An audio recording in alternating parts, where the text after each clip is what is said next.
Okay, awesome. So yesterday we were stuck at this particular question. काफी लोग बोल रहे थे कि they just want to postpone the question. ठीक है, कोई बात नहीं, आज वापस start करते हैं. So again, have a look at the question once again, guys. Read the question carefully and try to solve it, and type your answers in the chat box privately, guys. हाँ ऋषिकेश, अभी 10 minute में profit loss खत्म हो जाएगा. We'll then start with SICI.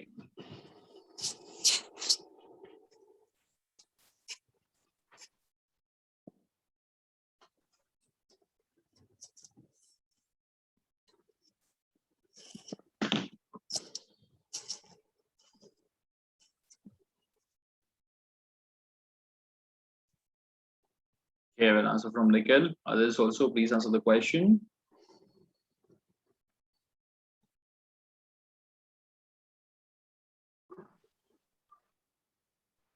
Satyam Mishra, can you please unmute yourself?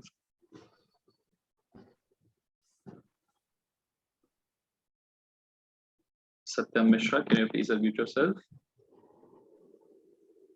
Satyam, this has been happening daily. I guess कल भी ये चीज हुई थी. Is there anything that you are trying, like, क्या हो रहा है? Satyam, please unmute yourself. I'm not kidding right now. Please ध्यान दो यार इन सब चीजों का, ठीक है? Sorry बोल के फायदा नहीं होता है. Okay, others, please type your answers in the chat box.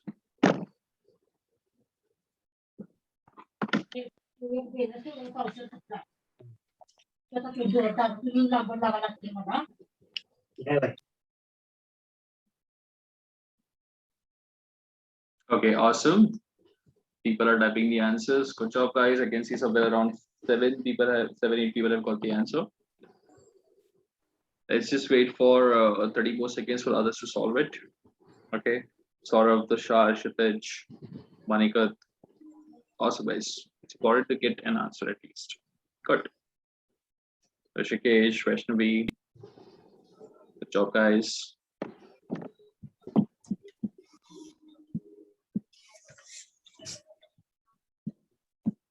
Ashrid, same mistake.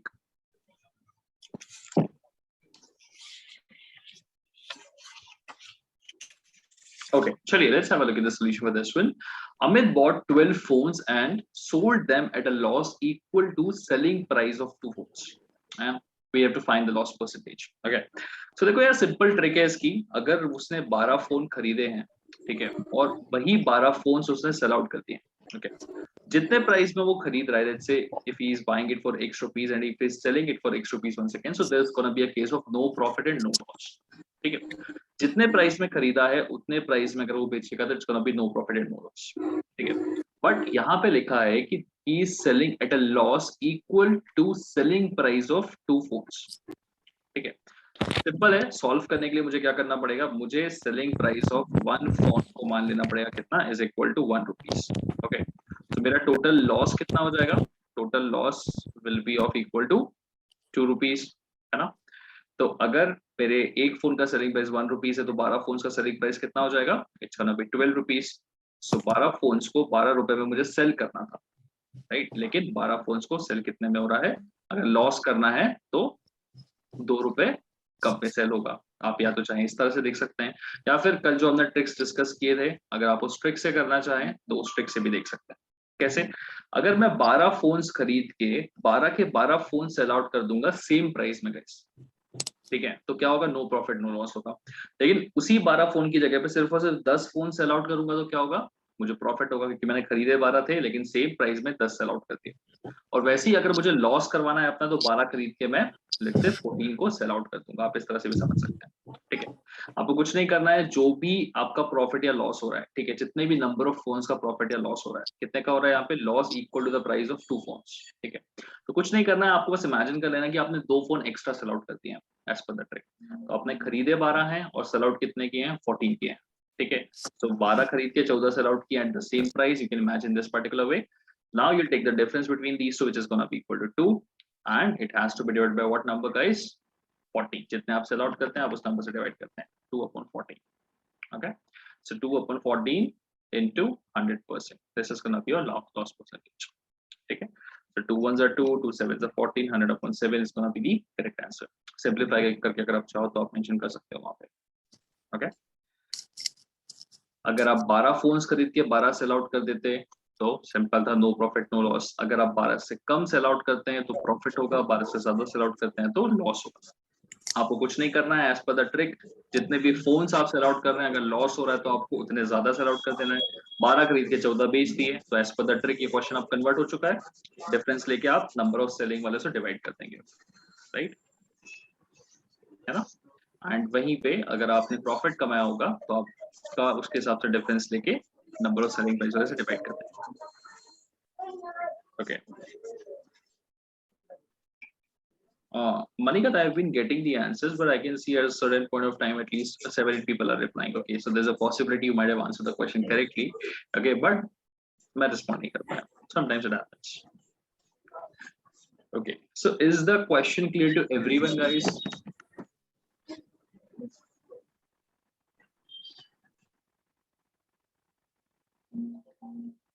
Okay.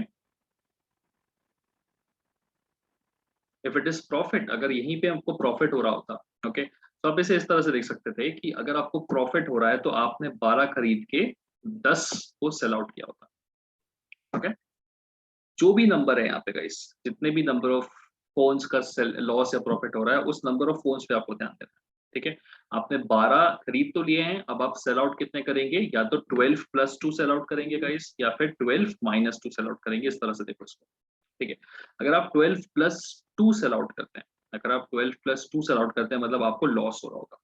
तो आप ऐसे देख सकते हैं, अगर क्वेश्चन में लॉस हो रहा है तो आपको 12 + 2 सेल आउट करने हैं, और वही क्वेश्चन में प्रॉफिट अगर पाना है आपको तो आपको 12 - 2 सेल आउट करने हैं. ओके. आप इस टेक्निक को इस तरह से समझ लीजिए. हाँ क्षितिज, सो आई डिडंट से कि आप लोगों ने जो आंसर्स लिखे हैं वो करेक्ट है. ठीक है. Okay.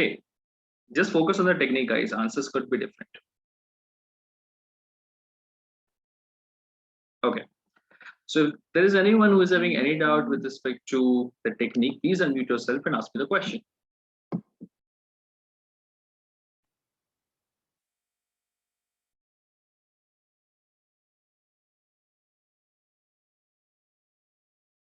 Okay, I'll just count till 5. 5, 4, 3, 2, 1. Okay, awesome. So officially, guys, we are done with your profit and loss. Okay.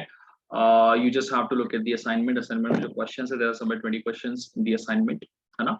So just have a look at all those 20 questions. उनको attempt करो, उनको solve करने की कोशिश करो. बन जाते हैं तो बहुत अच्छी बात है. नहीं बनते हैं तो जितने भी doubts हो, कोई दिक्कत नहीं guys. Thursday is gonna be the doubt session, है ना?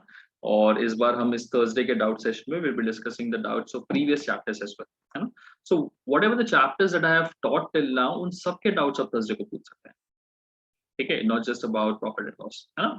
So yes, profit and loss के questions करके आ जाओ. उसके पहले मैं percentage पढ़ा चुका हूँ, mixtures and allocation पढ़ा चुका हूँ, ratios and proportions पढ़ा चुका हूँ, है ना? उन सब के doubts लेके आ जाइए. Okay. And definitely मैंने कुछ questions बचे थे जो mixtures and allocations के कराने थे मुझको, तो वो questions वही हैं जो assignments में दिए हैं. ठीक है. तो जो हमने किया है उससे थोड़ा सा 1-2 चीजें ज्यादा टफ वाली हैं उसमें, तो आप उसको अटेम्प्ट करिए. डेफिनेटली मैं उनके सॉल्यूशंस डिस्कस करूँ क्लास में. ठीक है. तो अभी फिलहाल अटेम्प्ट करिए क्वेश्चंस. ठीक है. So basically we are done with profit and loss. What is the actual answer of this question? Amir, you just have to divide the number 100 by 7, whatever the value you'll be getting, that's going to be the answer of the question. Okay.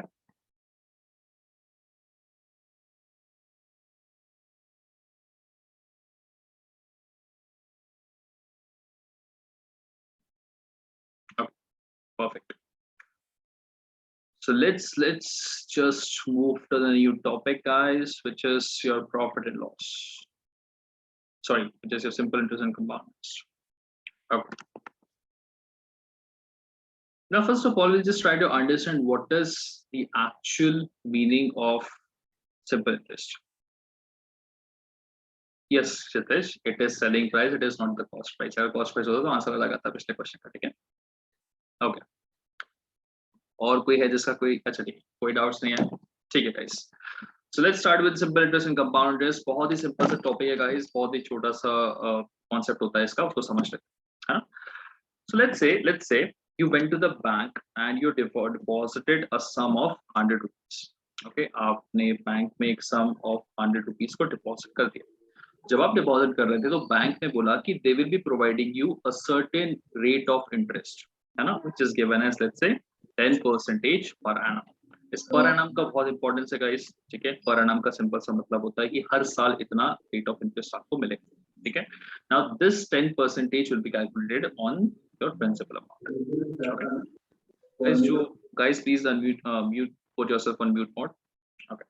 So principal is of 100 rupees, rate of interest is of 10%. Let's say exactly एक साल के बाद आप bank के पास गए, ठीक है? तो बैंक के पास जाने के बाद आपको पता चलेगा कि जो 100 रुपए थे आपके वो तो है ही हैं, साथ ही साथ एक साल में आपने 10% और कमा लिया है. इसका 10% प्रिंसिपल है. Okay, so you have earned exactly an amount of 10 rupees. Okay, so this is an amount that you have earned exactly in 1 year. Okay, मान लीजिए आप एक साल बाद बैंक के पास जाना भूल गए और आप exactly 2 साल के बाद जाते हो. So उन 2 सालों में क्या हुआ होगा? एक तो आपने फर्स्ट ईयर में कुछ इंटरेस्ट कमाया होगा, ओके, साथ ही साथ आपने सेकेंड ईयर में भी कुछ ना कुछ इंटरेस्ट कमाया होगा, ठीक है? सो फर्स्ट ईयर में आप कितना कमाएंगे? 10% of the principal amount which is gonna be equal to 10 rupees. Second year में भी आप same 10% on the principal amount कमाएंगे which is gonna be again 10 rupees. Okay, so पहले साल में इतना, सेकेंड ईयर में देखो, सेकेंड ईयर और 2 इयर्स में फर्क होता है, ठीक है? Second year is also an interval of 365 days only, बस वो दूसरा साल है, वो 2 साल नहीं है ना? तो फर्स्ट ईयर में you have earned 10 rupees, second year में you have again earned 10 rupees, so you have earned a total of 20 rupees in the transaction. मान लीजिए 2 साल बाद ना जाके आप exactly 3 सालों के बाद जा रहे हैं, है ना? तो अगेन फर्स्ट ईयर में आप थोड़ा कमाएंगे, सेकंड ईयर में थोड़ा कमाएंगे, थर्ड ईयर में थोड़ा कमाएंगे, और ये जो अमाउंट है सब में सेम रहेगा. फर्स्ट ईयर में भी 10 रुपीज कमाएंगे, सेकंड में भी 10 रुपीज एंड थर्ड ईयर में भी 10 rupees. Overall in 3 years you would be earning 30 rupees guys, है ना? So whenever there is a case of simple interest, in that particular case your rate of interest is always calculated on your principal amount. Okay, जो भी आपको interest मिलने वाला है वो हमेशा प्रिंसिपल अमाउंट पे कैलकुलेट होता है. Okay, that's why your rate of interest का जो अमाउंट होता है ना, your interest amount, that always remains constant. Okay, so आप 3 साल के बाद जाएंगे तो 100 रुपए में आपने कितने कमा लिए होंगे? 30 रुपीज कमा लिए होंगे, और final amount is gonna be equal to what? 130 rupees. Okay, so this happens in the case of simple interest. Abhi Animesh will be discussing about this thing towards the end of the lecture. Okay, perfect. Now overall we would have earned 130 rupees, 30 rupees, so total amount हो जाएगा हमारा 130 rupees. ठीक है, चलिए अभी इसी चीज का फॉर्मूला बना दिया गया, तो let's have a look eight कि उन्होंने फॉर्मुलेट किस तरीके से किया हुआ है. Okay, so your simple interest is given by the formula P into R into T divided by 100. Okay, where you have to put your R always in terms of percentage per annum guys. Your time should be put always in terms of years. ये ध्यान रखना है ना? जैसे हमारा principal amount था कितना? 100 रुपए का था. हमारा जो रेट ऑफ इंटरेस्ट था, इट वाज गिवन एज 10% पर annum, है ना? तो अगर आप वहीं एक साल के बाद जाते थे, you would have put the value of T is equal to 1 years, है ना? अगर आप 2 साल के बाद जाते तो आप 2 years पुट करते. यहाँ पे आप 3 साल के बाद जा रहे हैं अगर, time is gonna be of 3 years guys. So if you put this thing in the formula, your interest amount is gonna be 100 rupees का principal, then rate of interest of 10%, and then time of 3 years divided by 100. Okay, so interest आपने कितना earn किया था? 30 rupees का earn किया था. आपका final amount is gonna be equal to what? Whatever the principal you have deposited plus the interest that you have earned. आपने deposit किया था 100 रुपए, आपने अर्न कर लिए 30 rupees, it's gonna be equal to 130 rupees. ठीक है, तो कुछ नहीं है, ये जो आपने सिनेरियो समझा था, ठीक है, इसी सिनेरियो को फॉर्मुलेट कर दिया गया है. Okay, so you can remember the formula for calculating the simple interest. बहुत सिंपल सा फॉर्मूला है. A lot of you might also be knowing this formula, है ना? तो आप इस फॉर्मूले के through you can figure out the value of interest and later you can figure out the value of final amount guys. Important formula. अब formula में जो ट्रिक होता है इतना ही होता है कि आपको ध्यान रखना है कि R is in terms of percentage पर annum and T is in terms of years. मतलब कल को अगर बोल दिया कि वो 6 महीने के बाद पैसे निकाल रहा है, you cannot put the value of T as 6 over here. You have to put the value of T as 1/2 years, कुछ इस तरह से, ठीक है? और R should be always percentage per annum के हिसाब से. Okay, so just quickly give me a heads up over the chat box if this thing is clear to you guys. A quick yes in the chat box so that we can move to the questions part. Yes, thank you guys.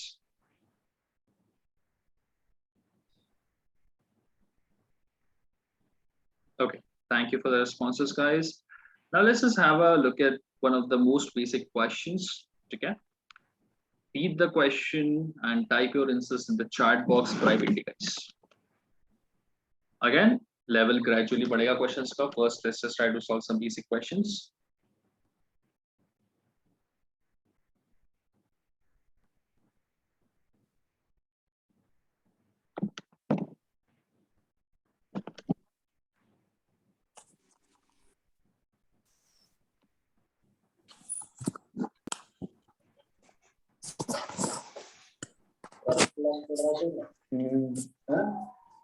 और क्या करूँगा, दिमाग ही नहीं है काम कर.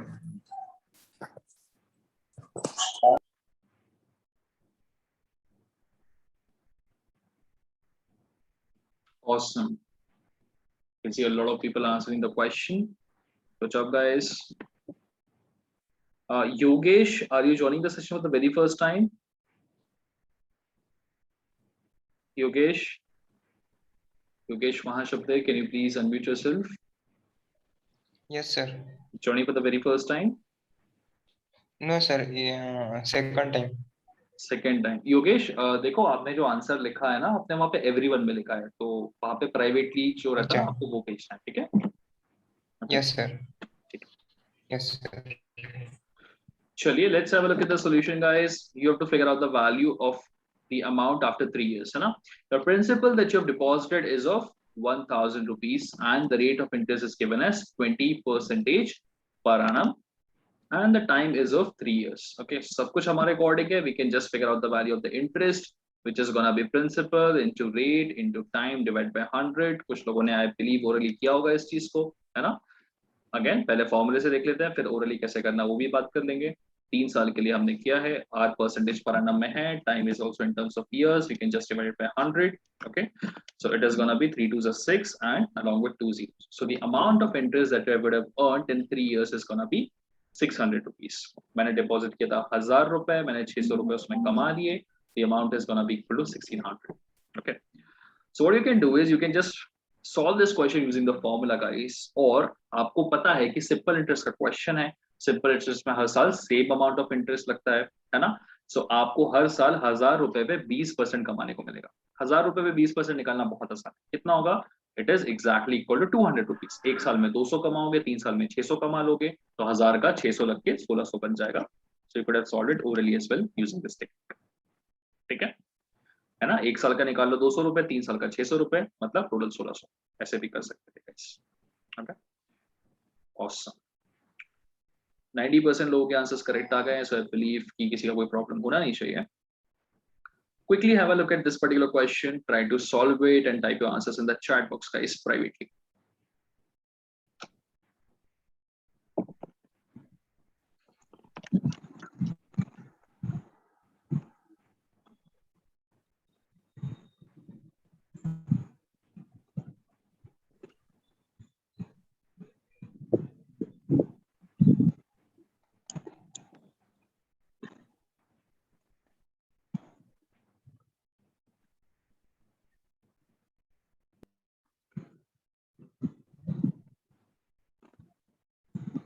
Okay, somewhere around 10-15 people have answered the question, but सबके almost different answers आ रहे हैं. Good. अच्छी बात ये है कि आंसर्स आ रहे हैं, guys. ध्यान से वैल्यूज पुट करिए. This time we have it in terms of months.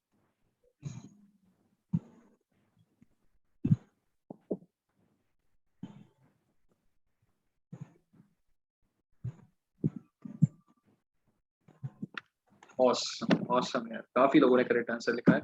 चलिए, let's have a look at the solution. An amount of rupees 1000 is invested. It means our principal has to be of 1000 rupees at the rate of 30% per annum. Okay, that's gonna be 30% per annum, and the time has been given as equal to 4 months. We cannot put the time in terms of months, guys. We have to put it in terms of years. है ना? So 12 महीने में होते हैं 1 साल, तो 1 महीने में कितने होंगे? 1/12 years, guys. I want for 4 months, so it's gonna be 4 upon 12 years, which is equal to 1 by 3 years. So the value that I'll be putting over here instead of t is gonna be 1 upon 3. Therefore, your amount is gonna be 1,000 rupees into rate of interest is 30% and time is of 1 upon 3 PRT divided by 100, guys. Okay, so 00 से 00 cut जाएगा, 3 10 से 30, मतलब 100 rupees.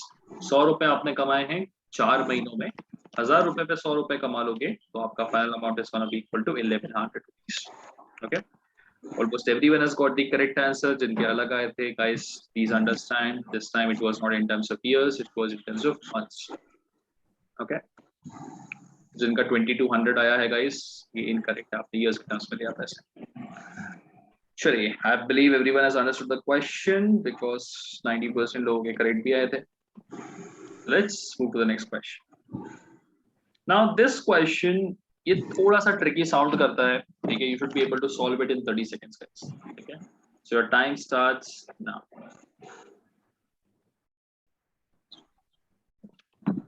Type your answers in the chat box privately.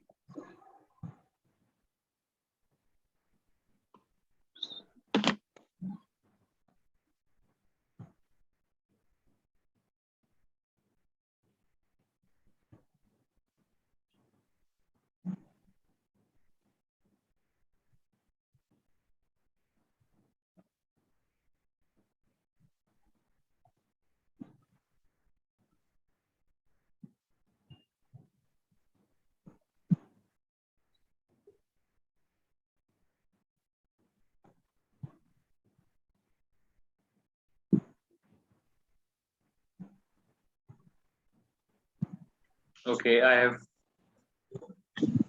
3 correct answers till now.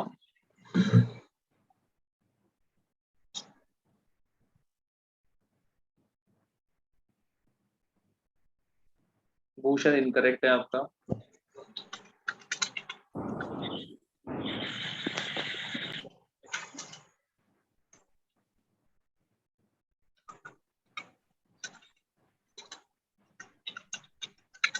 Sudarshan, that's correct. Good job.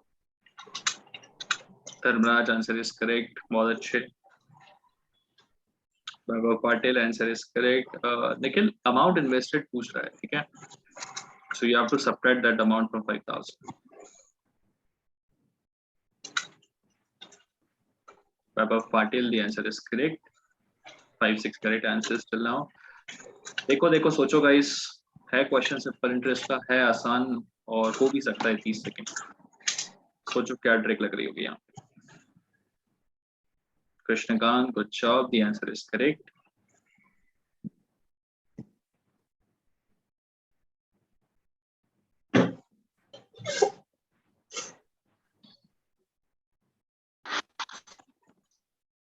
Tushar incorrect. Shiv Gopal Tiwari incorrect.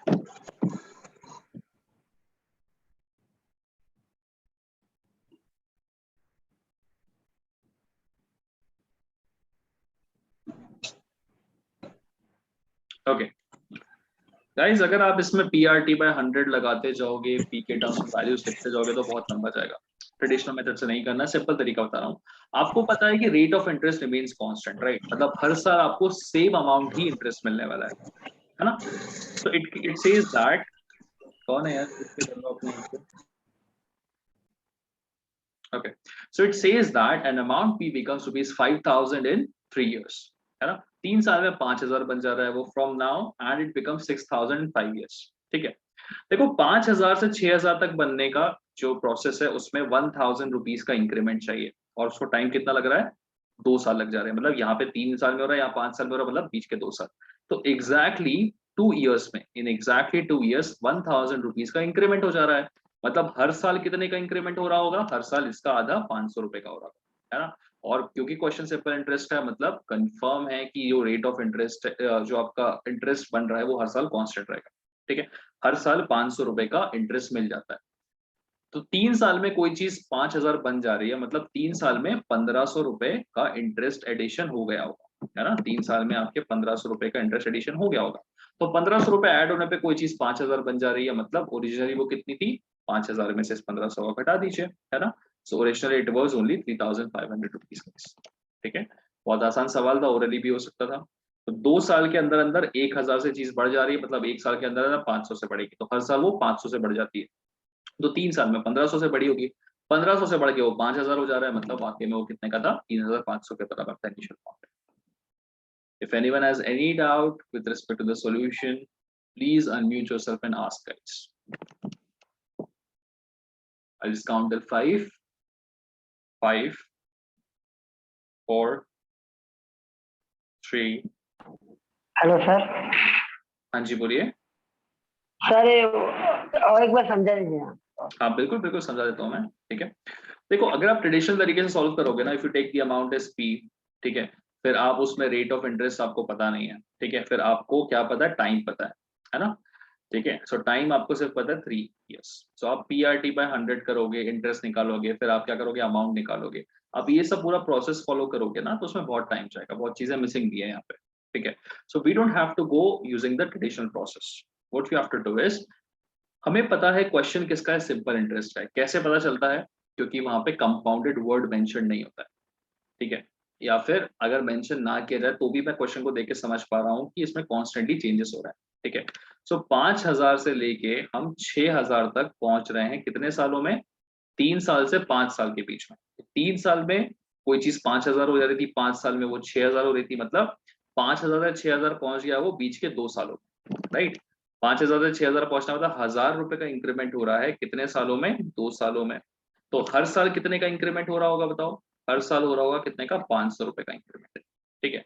तो 3 सालों में कितने का हुआ होगा, 3 सालों में आप 3 से मल्टीप्लाई कर देंगे दोनों को, है ना। तो 3 सालों में हुआ होगा टोटल ऑफ 1500 रुपीज का इंक्रीमेंट, है ना। अब क्या बोल रहा है, an amount P becomes 5000 in 3 years, ठीक है।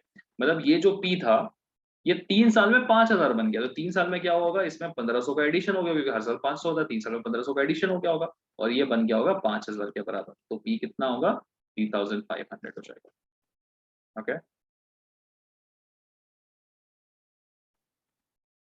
Yes, awesome. So Animesh more and एक और जो थे, अभी क्लियर है चीजें आप दोनों को?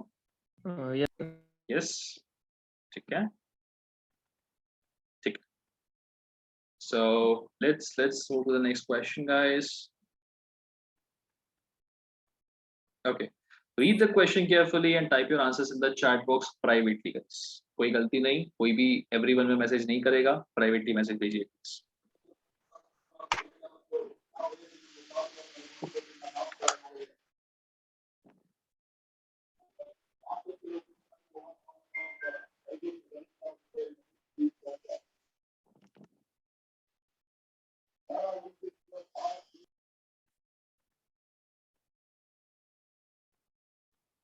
Okay, Kshitij, Paris, 2 answers in first 15 seconds. Good job, guys.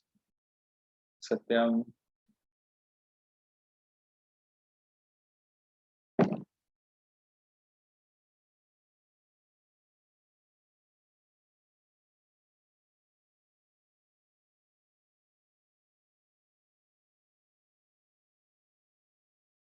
बहुत अच्छा है, बहुत लोगों का आंसर करेक्ट है।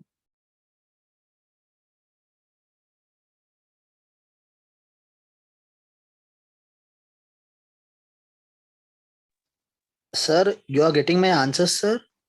Yes, Manikat, I am getting your answers. Mahesh, sir. Okay, वहाँ पे मणिकत लिखा हुआ है आपके नाम के सामने। महेश होना सर, इसलिए मैं कंफ्यूज हो रहा है इसी। अच्छा, don't worry, I'll just rename you. Otherwise, you might be thinking कि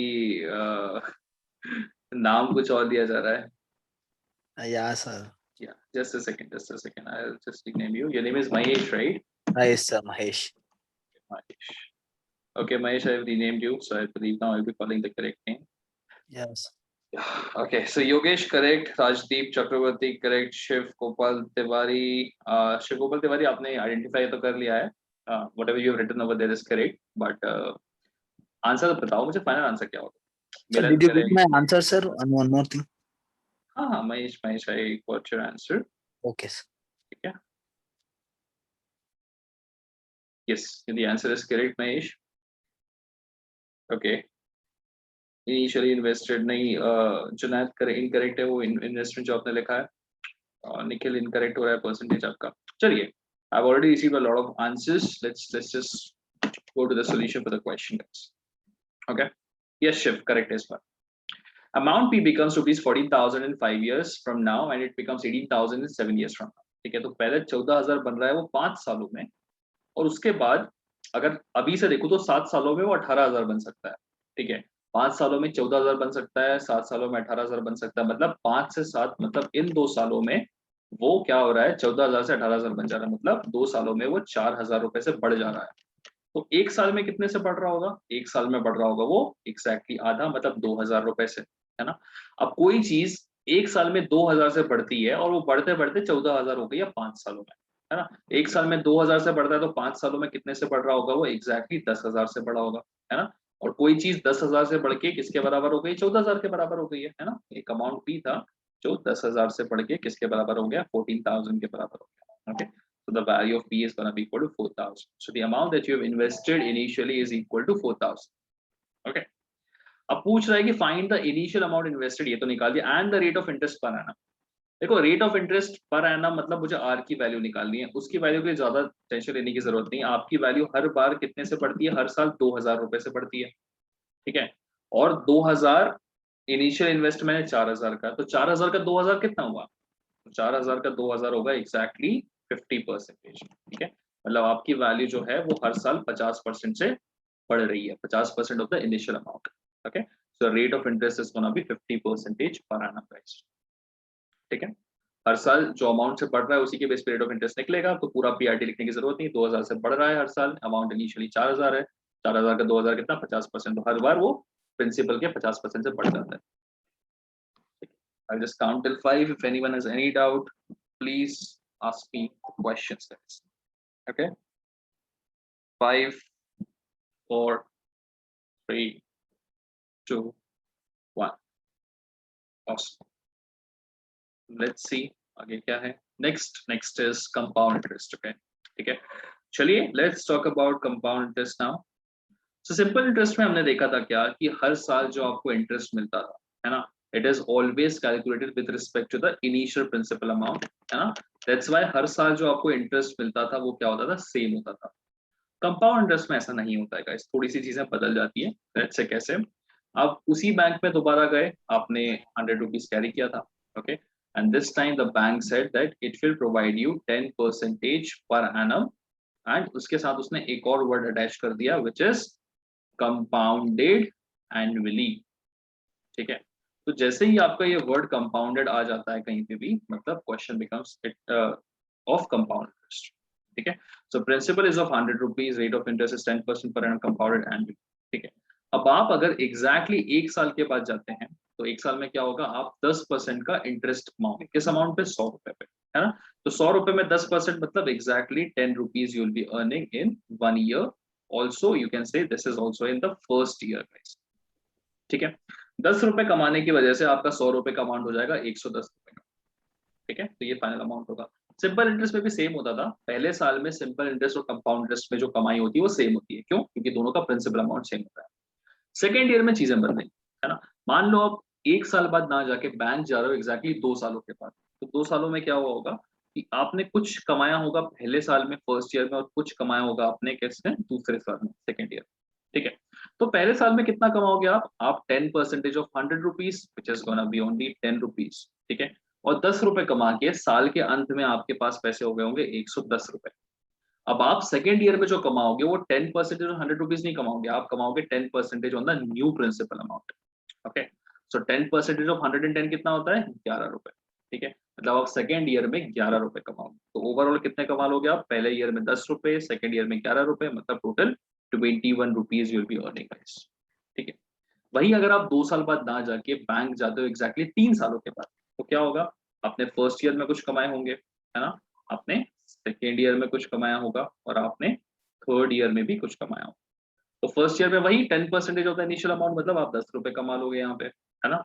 सेकेंड ईयर में क्या होगा कि आपका अमाउंट 10 रुपए कमाने से हो गया होगा 110 रुपए, है ना। तो अब जो इंटरेस्ट कमाओगे आप 10% ऑफ 110 होगा, मतलब आप 11 रुपए कमाओगे। इसमें 11 रुपए कमा चुके हो, मतलब अब अमाउंट हो चुका है कितना, 121 रुपीज। ठीक है, अब आपका जो 10% लगेगा वो इस 121 रुपए पे लगेगा, ठीक है। तो आपका जो प्रिंसिपल होता है it keeps on changing in case of compound interest. So यहाँ पे 10% मतलब आप 12.1 रुपीज कमाओ। तो आपने कितना कमाया, पहले साल में 10 कमाया, दूसरे साल में 11 रुपए कमाए, तीसरे साल में 12.1 रुपीज। ये कितना हो जाएगा total guys, which is 12 rupees, just a second, 133.1. okay, so 10 plus 11 is 21, फिर 31, 32, 33, so 33.1 rupees, that's your total earning guys, है ना। तो 100 रुपए पे आपने 33.1 rupees कमा लिए हैं, so final amount is gonna be 133.1 rupees, है ना। अगर आप सिंपल इंटरेस्ट की बात करते हैं, so in that particular case you can see that always the amount that you have earned is constant. हर साल आप 10-10 रुपए यहाँ पे कमाते आ रहे हो, है ना, क्योंकि ऑलवेज 10% ऑन प्रिंसिपल अमाउंट। वहीं कंपाउंड इंटरेस्ट में चीजें बदलती हैं, आपका अमाउंट बदलता है और नए अमाउंट पे आप कमाते हैं। तो पहले साल में 10, दूसरे में 11, पहले साल में 10, दूसरे में 11, तीसरे में 12.1 rupees will be earning guys, ठीक है। If anyone has any doubt with respect to the compound interest, please unmute yourself and ask me, guys. I'll just count till 5. 5, 4, 3, 2, 1. Awesome. Okay. Yes, yes, Rishikesh, बिल्कुल formula है। पहले हमने meaning समझा, अब हम फॉर्मूले की बात करेंगे, ठीक है। चलिए, मीनिंग तो हम समझ चुके हैं, फॉर्मूला भी देख लेते हैं किस तरीके से निकालना है हमें, ठीक है। तो जैसे सिंपल इंटरेस्ट का एक फॉर्मूला था और इसके अमाउंट का एक फॉर्मूला था। कैसे हम इंटरेस्ट निकालते थे, किससे, PRT डिवाइडेड बाय 100 से, और जो इंटरेस्ट आता था उसको हम यहाँ पे ऐड करते थे। अमाउंट क्या होता था, प्रिंसिपल जो आपने डिपॉजिट किया प्लस जो इंटरेस्ट आपने ऐड किया, अर्न किया, है ना। तो आप इस तरीके से अमाउंट निकालते थे सिंपल इंटरेस्ट में। कंपाउंड इंटरेस्ट में there is no formula for compound interest guys. Compound interest का इटसेल्फ कोई फॉर्मूला नहीं होता है, लेकिन कंपाउंड अमाउंट का जरूर होता है, ठीक है। तो आप कंपाउंड इंटरेस्ट के केस में डायरेक्टली जो अमाउंट मिलने वाला है फाइनल, आप उसको वो निकाल सकते हैं। क्या होगा, it is given by P into 1 plus R upon 100 to the power n, where R should be always put in terms of percentage per annum and n has to be always put in terms of years guys, ठीक है। This is the formula for finding the compound amount, ठीक है। इस फॉर्मूले को लिख लीजिए and then we'll have a look at different types of variations which are possible with respect to this particular formula, okay। I'll just count till 5, till then आप इस फॉर्मूले को लिख लेना।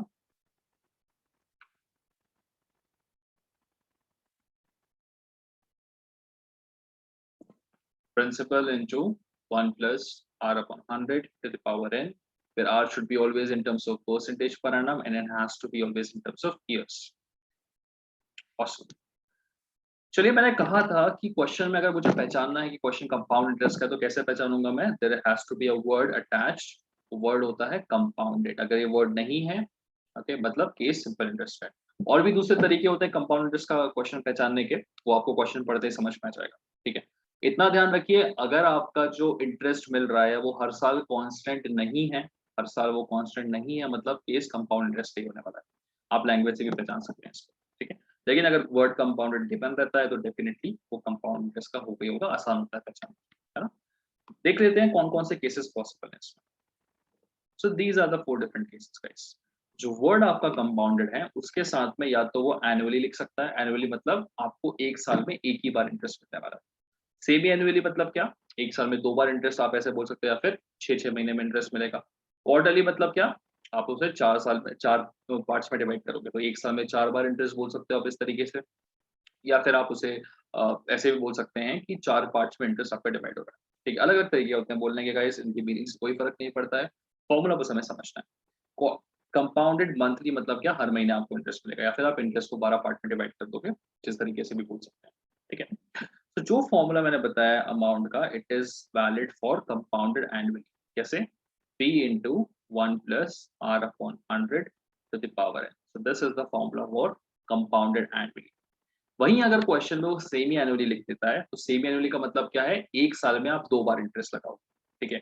ये तरीका है याद करने का, ठीक है। If it is case of semi annually, तो your formula will be something like this guys, compound amount is equal to P into 1 plus, क्योंकि आप सेमी एनुअली लगा रहे हो मतलब आप उस इंटरेस्ट का आधा कर दे रहे हो, ठीक है। और ऊपर आप n के साथ में 2 से मल्टीप्लाई कर देंगे, जिससे आपने यहाँ डिवाइड किया उससे आपको यहाँ पे मल्टीप्लाई करना है। ठीक है, इस तरह से आप याद कर सकते हैं। बस इतना ही ध्यान रखना कि r should be always in terms of percentage per annum and n has to be always in terms of years. Okay अभी कुछ लोग इस तरह से भी पढ़ते हैं कि यार मैं रेट ऑफ इंटरेस्ट को मंथली रख दूंगा और ऊपर भी नंबर ऑफ मंथ डाल दूंगा, वो भी करेक्ट है गाइस, ठीक है, लेकिन उस केस में कॉम्प्लिकेशंस बढ़ जाते हैं। तो बेस्ट तरीका ये है कि आप इस तरीके से समझें कि आपको हमेशा आर को परसेंटेज पर annum में रखना है और हमेशा टाइम को ईयर्स में रखना है, ठीक है। एंड फॉर्मूले आप इस तरह से वेरी कर सकते हैं। अगर कंपाउंडेड क्वार्टरली उसने बोला तो p into 1 plus R upon 100 to the power n। तो अगर क्वार्टरली है मतलब एक साल में 4 बार, है ना, क्वार्टर मतलब का क्या होता है, आप उसे 4 पार्ट में डिवाइड कर रहे हैं, तो r अपॉन 4 यहाँ पे आ जाएगा r डिवाइड बाय 4 और ऊपर आ जाएगा 4 times of n। Again your r has to be in terms of percentage per annum and n has to be in terms of years guys, ठीक है। मंथली में भी सेम केस होगा, ठीक है, p into 1 plus r upon 100 to the power n। Monthly मतलब क्या, एक साल में 12 बार, तो r अपॉन 12 और n के साथ में यहाँ पे 12 का मल्टीप्लिकेशन आप लगा दोगे, ठीक है। सो ये याद करने के तरीके हैं। जो भी इंटरेस्ट लग रहा है आप उसे 12 पार्ट में डिवाइड कर रहे हो तो r अपॉन 12 ऊपर 12 से मल्टीप्लाई करना है। Again r has to be in terms of percentage per annum and n has to be in terms of years, ठीक है। ये बेस्ट तरीका फॉर्मूला याद रखने का, ठीक है। इफ देयर इज एनीवन जिसको लग रहा हो कि फॉर्मूले बड़े हैं, याद रखने में दिक्कत हो सकती है, तो प्लीज आप अनम्यूट करें और पूछें मुझसे। Just take at least 10-15 seconds and write the formulas, guys. Sir ये आर क्या है इसमें?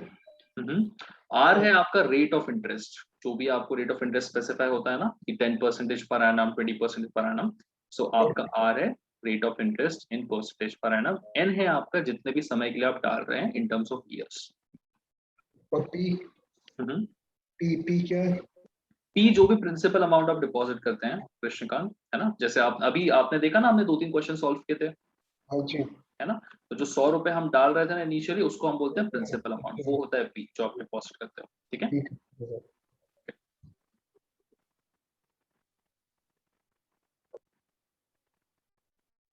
Hello sir. Rajdeep, I'm not sure what you're talking about. Can you please explain it now? Yes, अभी बोलो। सर अभी कंपाउंडेड मंथली का अपना मिल गया, व्हाट इफ 3 मंथ का कंपाउंड इंटरेस्ट पूछते तो? देखो आपको 3 मंथ का पूछ रहा है या 4 मंथ का पूछ रहा है, उससे आपको ध्यान नहीं देना है, ठीक है।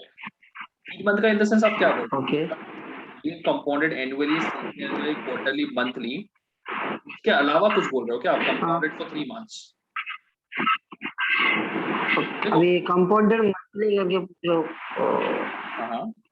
हाँ, देखो आप अगर कंपाउंडेड मंथली बोल रहे हो तो उससे 12 पार्ट में डिवाइड करोगे, राइट, है ना। कंपाउंडेड मतलब 2 एक मंथ का बोलोगे तो कंपाउंड 6 पार्ट में डिवाइड करोगे। कंपाउंडेड 3 पार्ट का बोलोगे तो 4 पार्ट में डिवाइड करोगे, ठीक है। Okay okay okay. यार वैसे वो बोलता नहीं है, ठीक है, वो चीज बोलता नहीं है, इन चारों में से कोई एक बोलता है, ठीक है। इनफैक्ट इन चारों के अलावा भी ज्यादातर चीजें एनुअली पूछी जाती है, रेयरली ये सब चीजें पूछी जाती है, ठीक है। Okay, so I'll just count till 5. If there is anyone having any doubt, they can unmute themselves and ask us. Okay, 5, 4, 3, 2, 1. Awesome.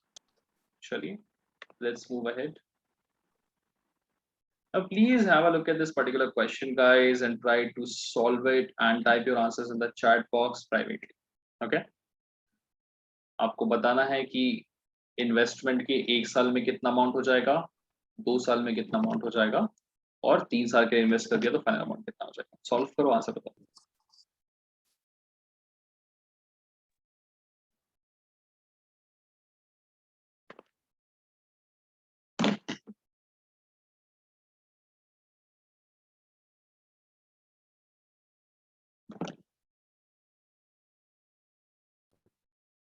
Harshal, can you please unmute yourself? Harshal Sanam.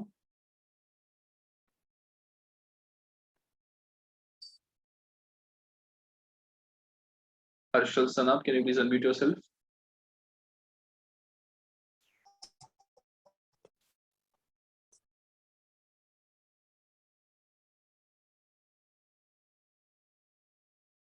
Harshal Sanab, please unmute yourself.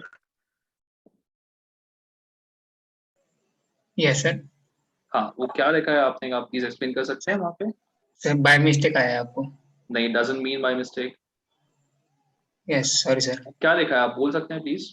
नहीं What sir is oh the meaning of that thing? Sorry sir What is the meaning of that thing? Whatever you have written over there. What is sir the meaning not of that thing?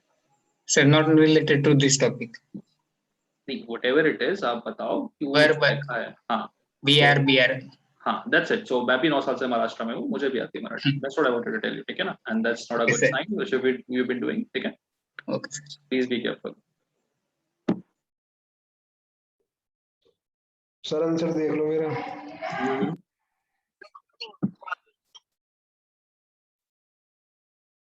Okay, probably correct है कृष्णकांत. 1 साल का तो दिख ही रहा है वहाँ पे, 2 साल में ही हो जाएगा, 30 साल का भी हो जाएगा, ठीक है? Awesome, awesome. A lot of people have answered the question correctly. Good job, guys.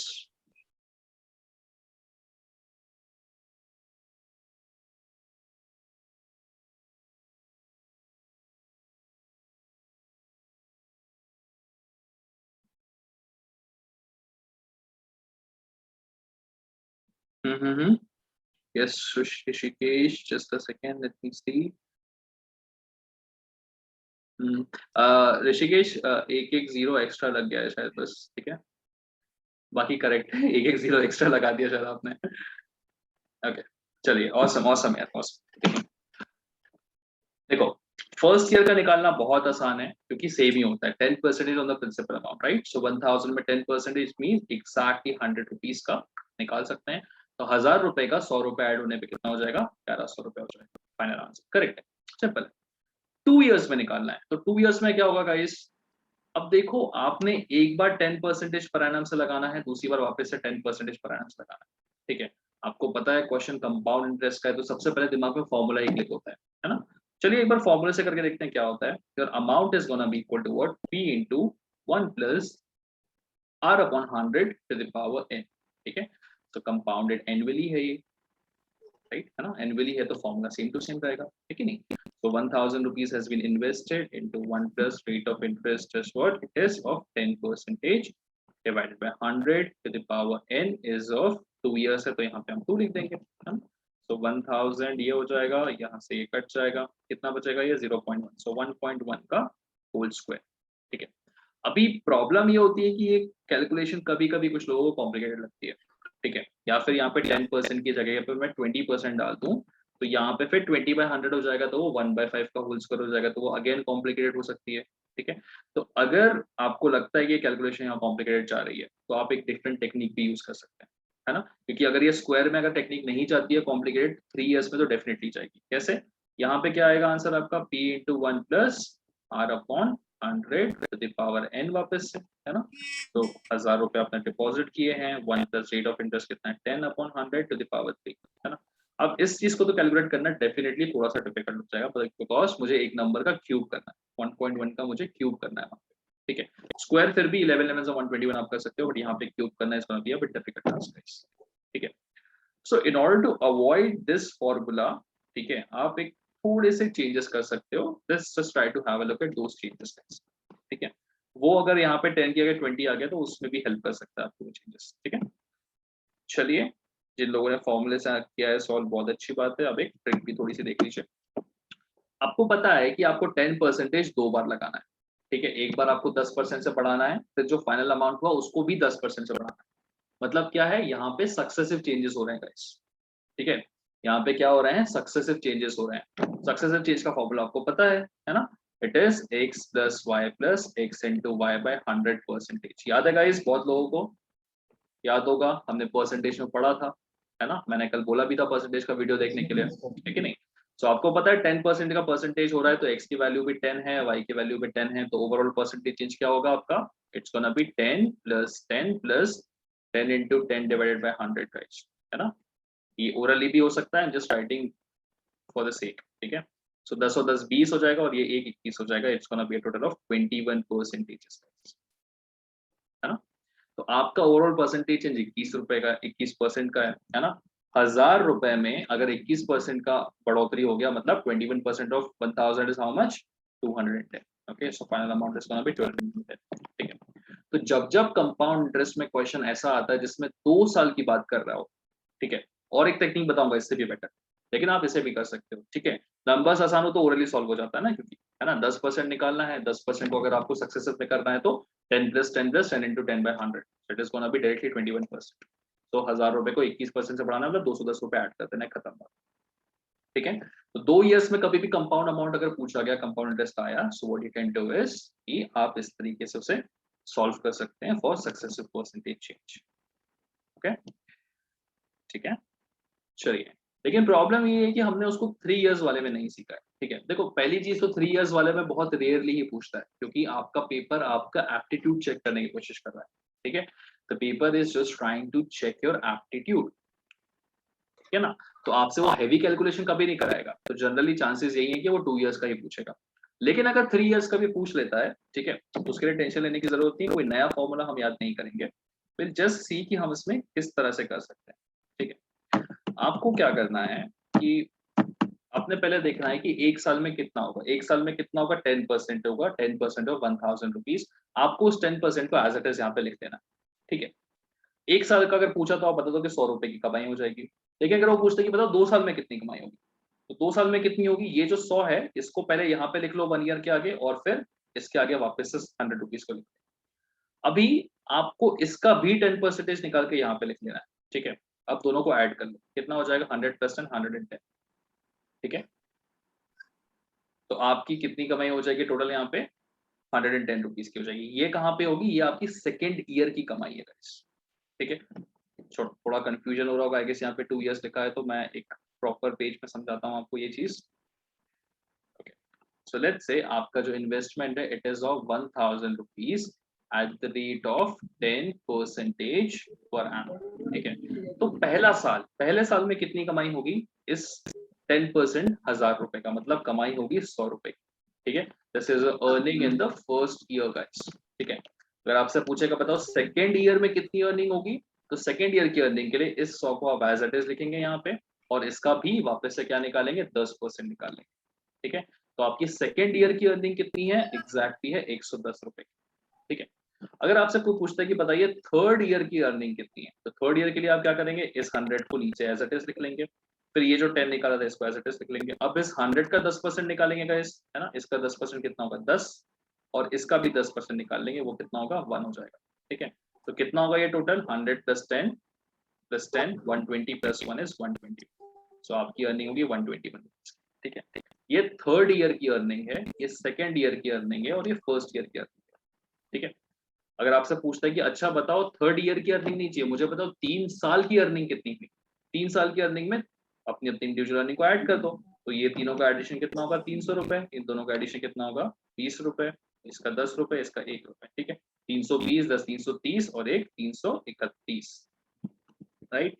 तो टोटल 331 रुपीज की अर्निंग है 3 सालों में। 1000 रुपए आपके पास थे, 331 रुपए आपने कमा लिए, तो फाइनल अमाउंट कितना हो जाएगा 133, ठीक है। मैंने बहुत सारे स्टेप्स लिखे हैं, बट बहुत सारे स्टेप्स स्किप कर सकते हैं आप, ठीक है। Sure Tushar, explain it to you once again, okay. तो Tushar what you have to do is कि थर्ड ईयर की अर्निंग के लिए जो सेकंड ईयर की अर्निंग है ना, उसको आप एज इट इज पहले लिख लेंगे 100 रुपीज और 10 रुपीज, ठीक है। फिर आप इस 100 रुपीज का वापस से क्या निकाल लेंगे 10% निकाल लेंगे, और इस 10 रुपीज का भी क्या निकाल लेंगे 10% निकाल लेंगे। तो 10 का 10% 1 हो जाएगा, और 100 का जो 10% है वो कितना हो जाएगा 10 हो जाएगा। Is it clear to you Tushar? Sure. Is the 1 rupee thing clear to you? 10, it is 10% of 10. ठीक है, ये जो बचा है इसका 10% है। Okay. Awesome. Guys, please unmute yourself and ask अगर कोई डाउट हो आपका रिगार्डिंग द टेक्निक, ठीक है, बिकॉज हम आगे इसको यूज करने वाले हैं, सिंपल टेक्निक होती है। ये फर्स्ट ईयर की अर्निंग है, ये सेकेंड ईयर की अर्निंग है, ठीक है ना। और 2 साल की अर्निंग बोलोगे तो कितना, इन दोनों का एडिशन, ठीक है।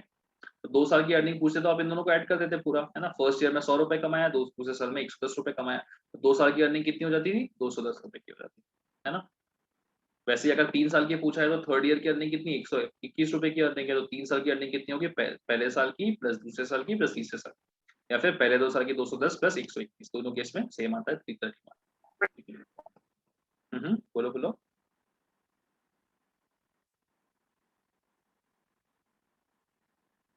हाँ, so that's what I'm saying, Tushar. 110 rupees is the second year earning. Okay, 2-year earning is the combination of first year earning plus second year earning. Okay. Okay. So I'll just count till 5, guys. किसी को कोई doubt है तो पूछो. Okay. 5. Hello हाँ जी हाँ बोलो. Sir, मुझे एक चीज पूछना है। सेकेंड ईयर में हमारी कमाई जो हुई वो है 1210 कमाई नहीं हुई है, सिर्फ 110 रुपए की कमाई हुई है हमारी. हाँ, वो हमारा मतलब final टोटल अमाउंट मतलब वही होगा ना, टोटल अमाउंट 1210 रुपीज, नहीं नहीं राइट? हाँ, 2 साल के बाद का टोटल अमाउंट 1210 हाँ, मैं वही बोल रहा हूँ। हाँ, और थर्ड ईयर में मतलब फिर 1331 रुपीज होगा। थर्ड ईयर की कमाई है मेरी 121 रुपए की, मतलब 3 साल खत्म होने पे मैंने टोटल 331 रुपए कमा लिए हैं. 1000 रुपए पे 331 कमा लिया, मतलब 1331 रुपए मेरे हो चुके हैं ऐसे. अच्छा अच्छा, ठीक है. Okay, thank you. Anyone guys? हाँ, चैट बॉक्स पे भेज सकते हैं. Sure. Khaja, just type a message in the chat box that you want the recording of in the WhatsApp group. Okay. So I think you're a part of WhatsApp group, right? Just type a message over Yes, sir. there that you want the recording. Yes. Awesome. चलिए इस question को थोड़ा सा change करते हैं. यहाँ पे जो 10% लिखा है ना, I am just writing it as 20%. ठीक है. मुझे बताओ, ये सारी चीजें आपको वैल्यूज निकाल के बताओ. ठीक है. आई वांट कि eight the end of third year what will be the final price. ठीक है. If 1000 rupees are invested at 20% per annum, tell me what's going to be the final price at the end of third year. Solve it, guys.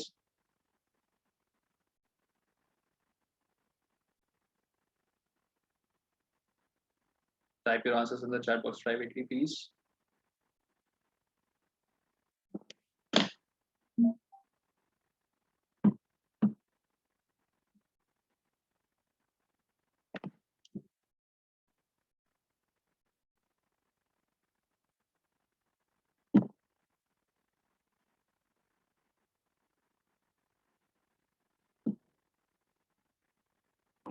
Hello sir. हाँ जी बोलिए. Sir question क्या पूछे थे? Third year मतलब third year का amount चाहिए क्या?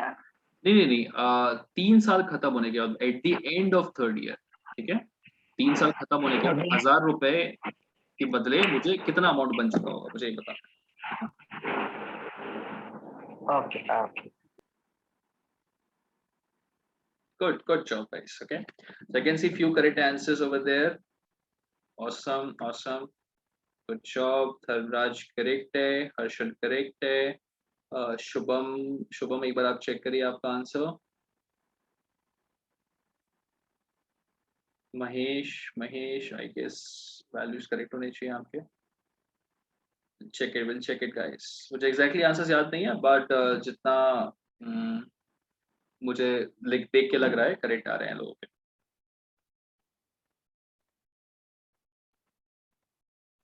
It's okay Tushar, relax. हाँ सतीश मैं देखता हूँ आंसर. ठीक है, चलिए डिस्कस ही कर लेते हैं. ठीक है ना. तो सिंपल सी टेक्निक है गाइस, उसको फॉलो करना है हमें. पहले इस पूरे को सब कर लेते हैं. ठीक है. So I have a total of amount of 1000 rupees which I have deposited at the rate of 20% per annum this time. है ना. मुझे चाहिए था amount at the end of third year खत्म होने पे मेरा कितना अमाउंट होना चाहिए. है ना. तो मैं देखूंगा पहले कि फर्स्ट ईयर में मैं कितना अमाउंट कमाऊंगा. फर्स्ट ईयर में कितना कमाऊंगा, 20% of 1000 which is equal to 200 rupees. है ना. 20% आपका 200 रुपए हो जाएगा. फिर सेकेंड ईयर में अगर मुझे कमाना है तो मैं क्या करूंगा, इस 200 को एज इट इज लिख दूंगा यहाँ पे, और इसका भी 20% निकाल दूंगा. है ना. तो it is gonna be equal to 40 rupees. ठीक है. तो मैंने सेकेंड ईयर के एंड में कितना कमाया, 200 और 40, मतलब टोटल 240 कमा लिया. ठीक है. मुझसे अगर पूछा जाए कि बताओ थर्ड ईयर के एंड में कितना कमाया आपने, है ना, या थर्ड ईयर में कितना कमाया आपने, नॉट थर्ड ईयर के एंड में, थर्ड ईयर में कितना कमाया, ये 200 को मैं एज इट इज लिखूंगा, इस 40 को भी मैं एज इट इज लिखूंगा. अब इस 200 का 20% निकालूंगा which is gonna be equal to 40. और इस 40 का 20% निकालूंगा मैं, राइट? ठीक है, what will be 20% of 40 guys? 8 rupees, है ना? So 20% of 40 is equal to 8 rupees. तो थर्ड ईयर में मैंने कितना कमाया? 200 रुपए कमाए, और ये 40 80 रुपए और 8, है ना? तो 288 रुपीज कमाए टोटल में, है ना? तो इंडिविजुअली अगर आपसे कोई पूछता है कि बताओ पहले साल में कितना कमाया, तो 200 रुपए कमाया। दूसरे साल में कितना कमाया? 240 कमाया। तीसरे साल में कितना कमाया? 280 और 8 288 रुपए कमाया। ठीक है, अगर आपसे पूछता है बचाओ अच्छा 2 साल के एंड में कितने हुए होंगे, how much amount will be eight the end of 2 years? So end of 2 years कितना होगा? 1000 रुपए के साथ में 240 कमा चुका रहूंगा मैं, तो एंड ऑफ 2 इयर्स में it is gonna B 1240 rupees.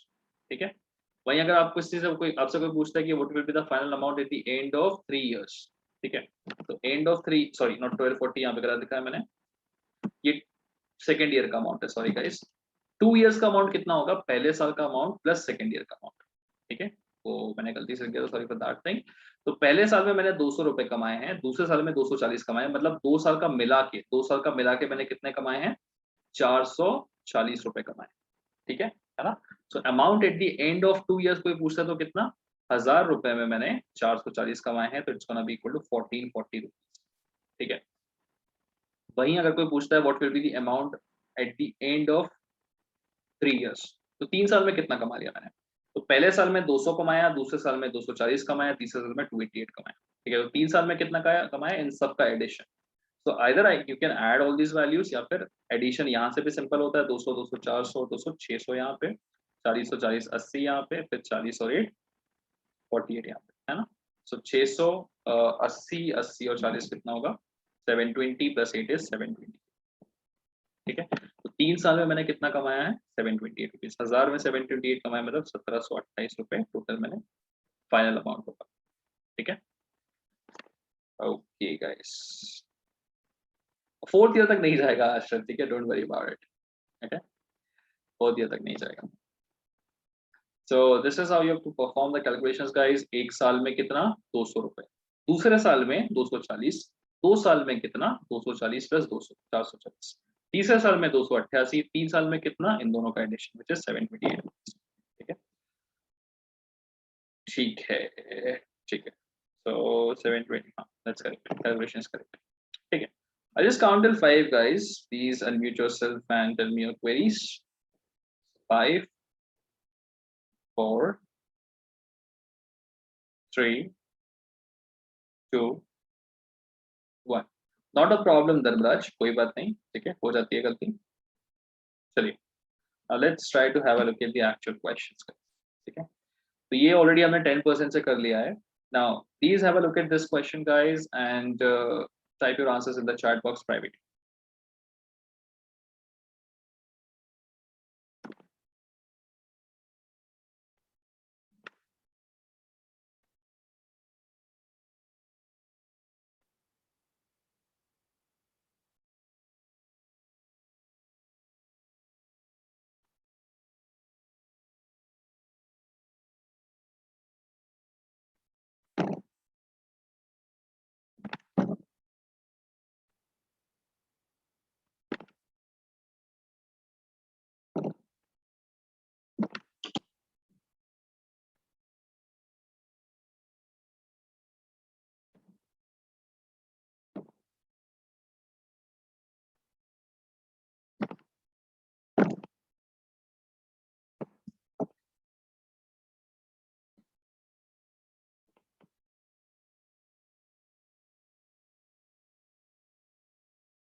Okay, I'm getting few answers. Good job guys.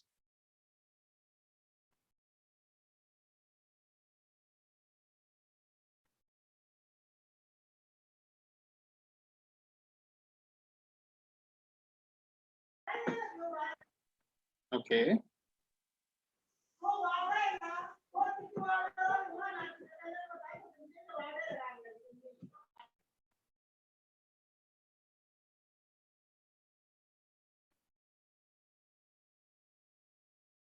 Okay, awesome. Let's have a look at the solution, guys. 2000 invested at 20% per annum for compounded annually. So 20% 2000 रुपए के हिसाब से. So what's gonna be 20%? ये हो जाएगा आपका 1/5 भी बोल सकते हो आप, या 400 रुपीज. ठीक है, तो एक साल में आप 400 रुपए कमा लोगे. अगर आपसे पूछा बताओ सेकेंड ईयर में कितना, तो you keep 400 as it is, and then again 20%, it's gonna be 80 rupees. 3 साल की बात करेंगे, you keep 400 as it is, 80 as it is, फिर इसका आप निकालोगे 20%, which is equal to 80, और फिर इसका 20%, है ना. लिख के देता हूँ यहाँ पे. तो इसका 20% कितना हो जाएगा, 16 रुपए. ठीक है, तो पूछ रहा है find the value, find the final amount if the amount was invested for. ठीक है, तो फाइनल अमाउंट आफ्टर 1 ईयर कितना हो जाएगा आपका, 2400 रुपए. आफ्टर 2 इयर्स कितना हो जाएगा आपका, 400 400 800 और 80, मतलब 880. तो 2880 रुपए हो जाएंगे. 3 साल के बाद मतलब इन तीनों का टोटल कर लेते हैं. 4 3 1200 यहाँ पे, 8 2 16, 8 3 24, मतलब 240 यहाँ पे और 16 रुपए यहाँ पे. 1200 और 200 हो जाएंगे कितने, 1400, 1440, 50.54. सो 1454 रुपीज आप टोटल कमा रहे हो, 2000 रुपए पे कमा रहे हो. तो 3 साल के एंड में आपका फाइनल अमाउंट कितना हो जाएगा, 4543. सो 3454 रुपीज. ओके, क्या इंडिविजुअल वैल्यूज भी जो आए थे आप लोगों के करेक्ट थे गाइस. जिसने अगर सिर्फ 400 880 और 1454 निकाला है, उतना भी काफी है guys. Perfect. Surely, let's move to the next question now. Okay, read this question carefully and type your answers in the chat box privately, guys. बहुत आसान है ये, already हो जाएगा. हाँ, निखिल शायद कुछ कैलकुलेशन मिस्टेक कर दिया होगा मे बी, तो आप देख लेना. बाकी आई गेस क्वेश्चन तो आपको आ गया होगा कॉन्सेप्ट. ओवरऑल कैलकुलेशन में कुछ शायद गलती की होगी, लेकिन देख लेना एक बार.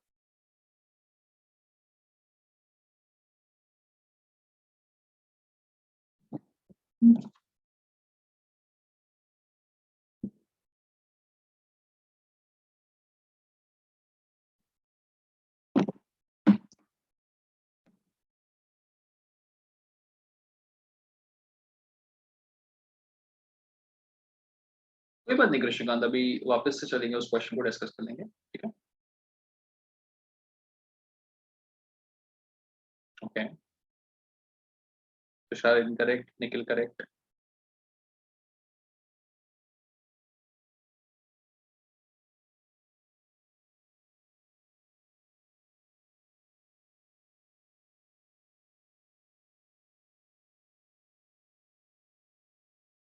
क्षितिज incorrect, Shubham correct, Mahesh correct.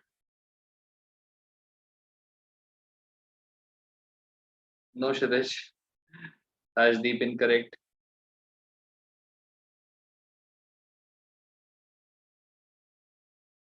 देखो क्वेश्चन ध्यान से पढ़ो, जिसका 9 आ रहा है ध्यान से पढ़ो क्वेश्चन.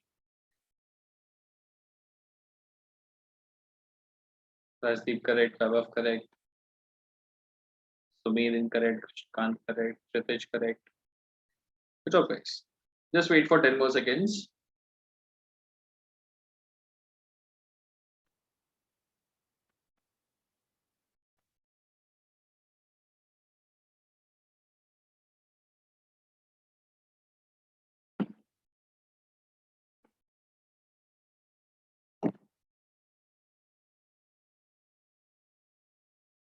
Good, Tushar correct. चलिए देखते हैं. An amount of money doubles itself at compound interest in 3 years from now. Guys, इस टाइप के क्वेश्चन बहुत आते हैं एप्टीट्यूड में. ठीक है, इनको ओरली भी सॉल्व किया जा सकता है, और एक सिंपल टेक्निक है. देखो कैसे करना है. An amount of money doubles itself at compound interest in 3 years from now. तो यहाँ इस वक्त जो भी अमाउंट है उसका एग्जैक्टली डबल हो जाएगा, है ना. उस अमाउंट का एग्जैक्टली डबल हो जाएगा कितने सालों में, 3 सालों में. ठीक है, तो ये अमाउंट मिल जाएगा. फिर वापस से अगले 3 सालों में क्या हो जाएगा, यहाँ पे जो भी अमाउंट था उसका डबल हो जाएगा. ठीक है नहीं, तो ये जो भी अमाउंट था उसका डबल हो जाएगा और वो यहाँ पे आएगा, और यहाँ पे जो भी अमाउंट था उसका भी डबल हो जाएगा और वो यहाँ पे आएगा. ठीक है, मुझसे पूछ रहा है कि फ्रॉम नाउ अगर कोई चीज 3 साल में डबल हो जाती है तो अभी से वो चीज का 4 गुना होने में कितने साल लगेंगे? तो 2 साल में वो डबल हो जाएगा और अगले 2 साल, अगले सॉरी 3 साल में डबल होगा और अगले 3 साल में वापस से डबल हो जाएगा। या फिर आप डायरेक्टली बोल सकते हो कि 6 सालों में वो क्या हो जाएगा, इंटू टू मतलब 4 गुना हो जाएगा। तो 4 टाइम्स होने में उसको कितने साल लगेंगे? Total of 6 years from now लगेंगे। Okay, so the correct answer is going to be 6. In how many years from now it will be become 4 times?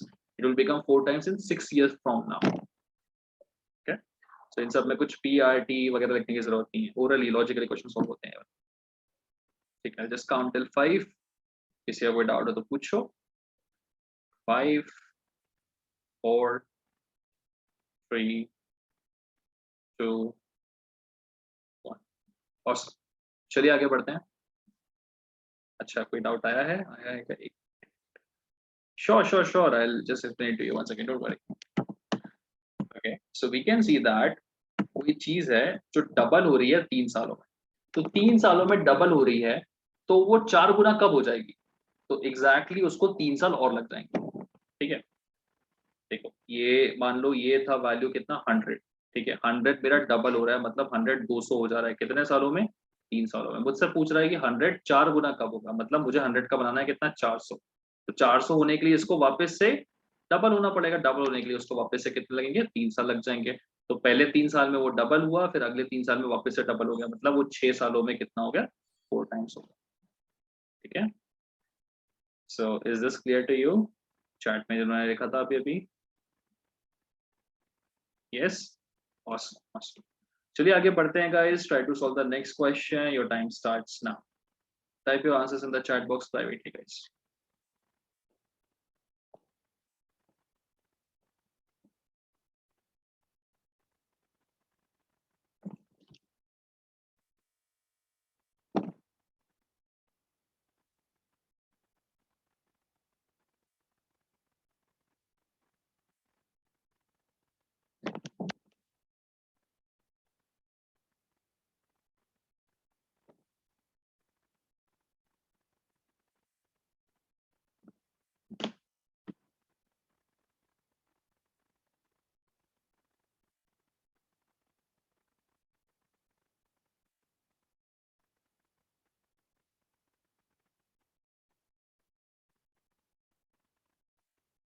Rishikesh, can you please unmute yourself?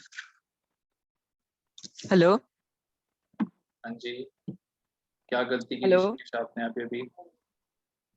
Sir, ये meeting leave हो गया था, वापस join हो गया तो ना ना ना ना ना, एवरीवन पहले भी हो।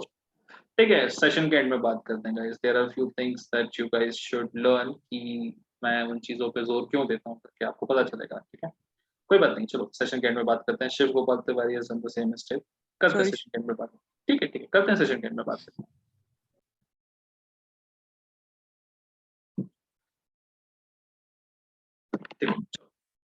सॉल्व करते हैं इस क्वेश्चन को। एन अमाउंट ऑफ मनी, हाँ जी बोलो।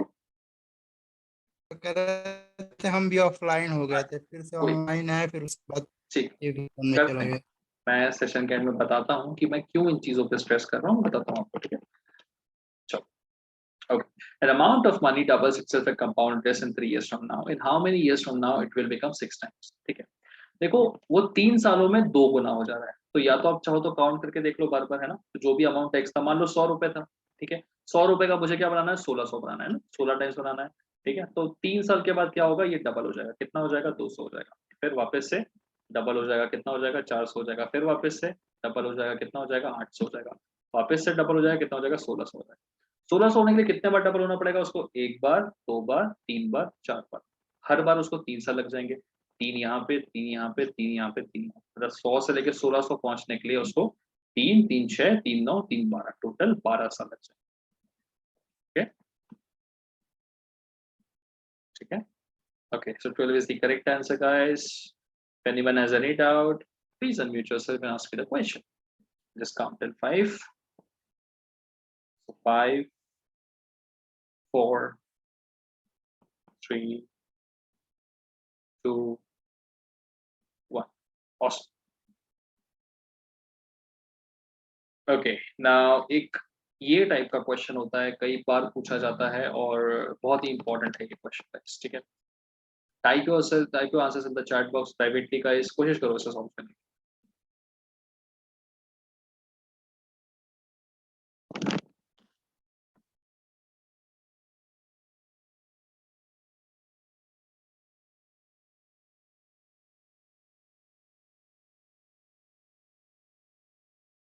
हाँ जी, SI एंड CI है।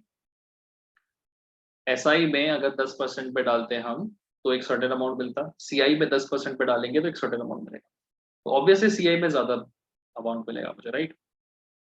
हाँ राजदीप देखो, आपने एक सर्टेन सम था, कितना सम था मुझे नहीं पता, उस सम को CI में डाला 2 साल के लिए 10% से, आपको कुछ एक अमाउंट मिलेगा, ठीक है। आपने उसी सम को अगर 2 साल के लिए कंपाउंड इंटरेस्ट में डाला तो कुछ और अमाउंट मिलेगा, ठीक है ना। तो दोनों के बीच का जो डिफरेंस है वो कितना आ रहा है, 345 रुपीज का आ रहा है।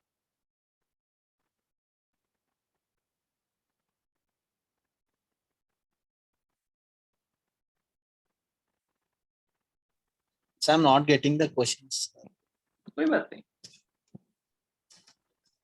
देखो महेश महेश महेश का है क्या Yes, sir. question? Okay, I'll just explain it to you once again, guys.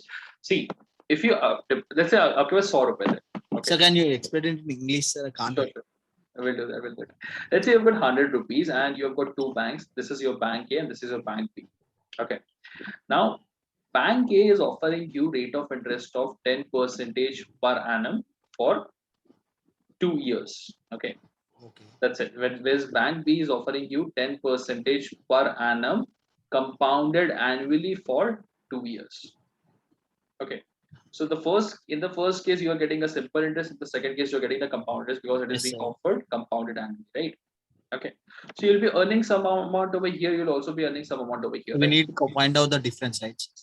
So whatever the interest you'll be earning over here and whatever the interest you'll be earning over here, so the difference between these two interests is given as 345 rupees. So you have to tell me what is the amount that you have deposited. Okay. Oh, okay. Try solving it.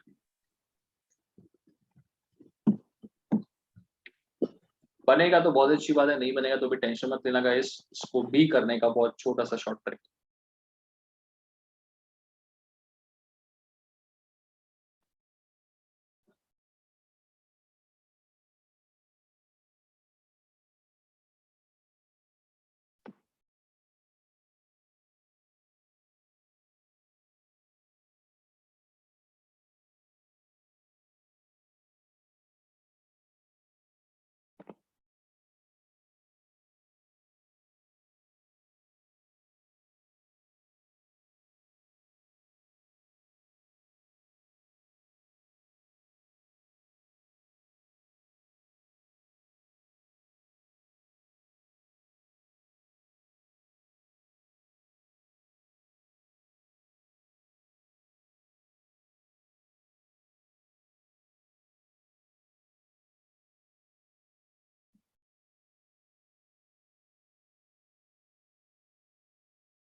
Okay. Yeah, Kshitij correct, Dharamraj correct. Okay. देखो guys, एक simple सा formula है, उसे याद कर। क्यों याद कर दो? क्योंकि ये क्वेश्चन जनरली पूछा जाता है एग्जाम में, हमेशा रखना। अगर मुझे सिंपल इंटरेस्ट और कंपाउंड इंटरेस्ट में मैंने सेम अमाउंट को डिपॉजिट किया है 2 साल के लिए eight the rate of same percentage per annum, ठीक है, तो जो आप कंपाउंड इंटरेस्ट में कमाओगे और जो आप सिंपल इंटरेस्ट में कमाओगे, इन दोनों के पीछे जो डिफरेंस होता है CI minus SI, it is given by PR/100 का होल स्क्वायर, ठीक है। ओके, 1 साल का नहीं, 2 साल का। 1 साल में तो कोई डिफरेंस नहीं होता, पहले साल में कोई डिफरेंस नहीं होता, पहले साल में जितना आप CI में कमाते हो उतना ही आप SI में भी कमाते हो, दोनों के बीच का डिफरेंस 0 होता है, ठीक है। सो डिफरेंस 2 इयर्स का है, ठीक है। 2 इयर्स में जो कमाई होती है CI और SI की, उन दोनों के बीच का डिफरेंस होता है PR/100 का होल स्क्वायर, ठीक है। वही वैल्यू आपको 345 यहाँ पे गिवन हुई है, आपको पुट करके निकाल, ठीक है।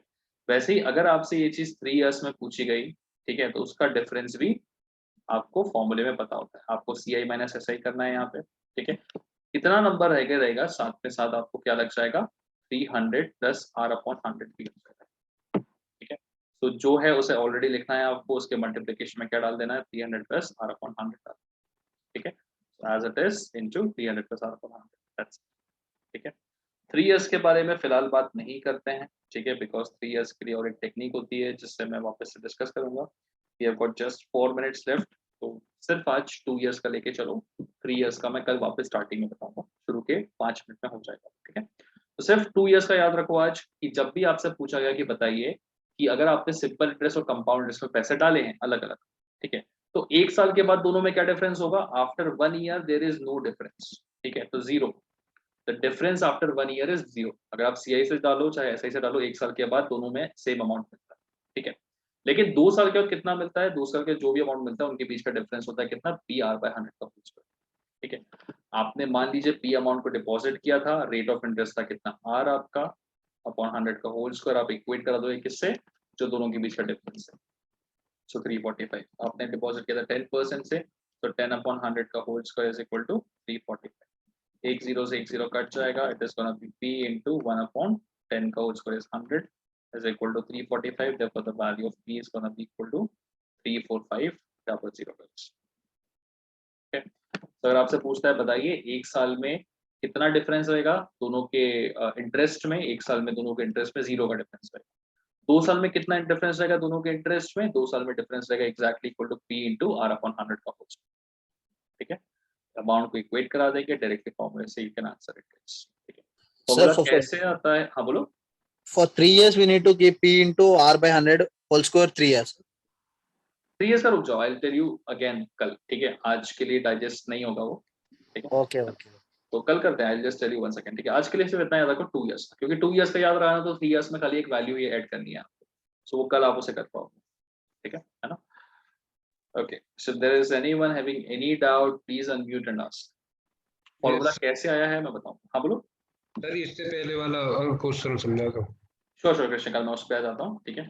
इस वाले का कोई है तो पूछोगा इस फटाफट, प्लीज रिपीट कर दो। Sure sure, I'll just repeat to you guys one more time, okay। So what you have to do is you have to read the question carefully and you have to understand first what the question is talking about, okay। Now let's say I have deposited 100 rupees in a bank, okay। इस सबको भूल जाओ फिलहाल। I have deposited 100 rupees in 2 banks. Now first bank is offering me simple interest, second bank is offering me compound interest. He is offering me at a rate of 10%, he is also offering at a rate of 10%, ठीक है। This is also per annum, this is also per annum, only thing is कि this is compounded annually, okay। So exactly in 1 year I'll be earning 10% of 100 rupees, मतलब मैं 100 रुपए में से 10% कमाऊंगा, मतलब 10 रुपए कमाऊंगा, तो मेरा इंटरेस्ट कितना बनेगा 10 रुपए का बनेगा। वहीं यहाँ पे भी सेम 100 रुपए डिपॉजिट किए थे मैंने, है ना, तो यहाँ पे भी मैं 10% कमाऊंगा, तो यहाँ पे भी मेरा कंपाउंड इंटरेस्ट कितना बनेगा 10 रुपए का बनेगा। तो एग्जैक्टली एक ईयर में मैंने जो CI कमाया और SI कमाया, उन दोनों के बीच का जो डिफरेंस होता है वो कितना होता है, इधर भी 10 रुपए इधर भी 10 रुपए, मतलब the difference is equal to 0 rupees का, ठीक है। अच्छा 2 साल में कितना कमा लूंगा, 2 साल में तो उसके लिए मुझे सेकेंड ईयर का निकालना पड़ेगा, राइट है कि नहीं। 2 साल का कैसे निकालेंगे गाइस बताओ। यहाँ पे 1 साल में मैंने 10 रुपए कमाया, तो हो गया कितना 110, उसका 10% मतलब एग्जैक्टली 11 रुपए, तो मैं कितने कमा लूंगा 2 साल में 21 रुपए कमा लूंगा, ठीक है। सॉरी यहाँ पे तो दूसरे साल में 10 ही कमाऊंगा, मतलब यहाँ पे 20 रुपए कमा लूंगा इन 2 इयर्स, ठीक है। तो 2 इयर्स में कितना कमा लूंगा मैं, SI में 20 रुपए कमा लूंगा, CI में 2 इयर्स में कितना कमा लूंगा मैं 21 रुपए कमा लूंगा, ठीक है। तो 2 इयर्स में जो दोनों के बीच का डिफरेंस होगा CI माइनस SI का, वो कितना आ रहा है यहाँ पे 1 रुपए का आ रहा है डिफरेंस, ठीक है। तो यहाँ पे 1 रुपए निकालना बहुत आसान था, क्योंकि नंबर्स मेरे डिफिकल्ट नहीं थे। कल को नंबर्स अगर डिफिकल्ट होंगे तो इस 1 रुपए की वैल्यू डायरेक्टली निकालने के लिए मुझे इतना तामझाम नहीं करना पड़ेगा। I just put it in the formula P into R/100 का होल स्क्वायर, ठीक है। 100 रुपए मैंने डाले थे, R था मेरा 10% से, तो 10/100 का होल स्क्वायर, ठीक है। सो एग्जैक्टली कितना हो जाएगा ये, इसके बराबर 1 रुपए के बराबर, है ना। इसको सॉल्व कर लोगे तो 1 रुपए आ जाएगा ना, इसको सॉल्व करने पे, है कि नहीं। तो CI और SI के बीच की डिफरेंस कितना है 1 रुपए, डायरेक्टली फॉर्मूले से आप निकाल सकते हो।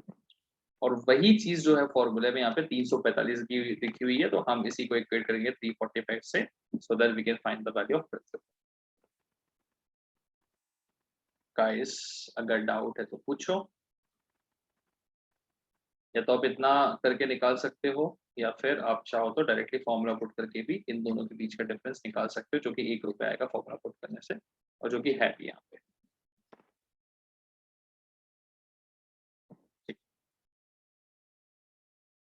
चलिए ठीक है guys, that was all about your simple interest in compound interest। सिर्फ एक प्री कैटेगरी वाला क्वेश्चन बच रहा है यहाँ पे, I'll just explain it to you tomorrow। okay, also मैं ग्रुप में भी डाल दूंगा कल हम कौन सा टॉपिक पढ़ने वाले हैं, ठीक है। सो असाइनमेंट के 20 क्वेश्चन है, आप इसके अटेम्प्ट कर सकते हैं, अभी ही कर सकते हैं, ठीक है। चलिए रिकॉर्डिंग का मैं मैम को बोल देता हूँ, तुरंत मिल जाएंगी, ठीक है। Just stop the recording for now.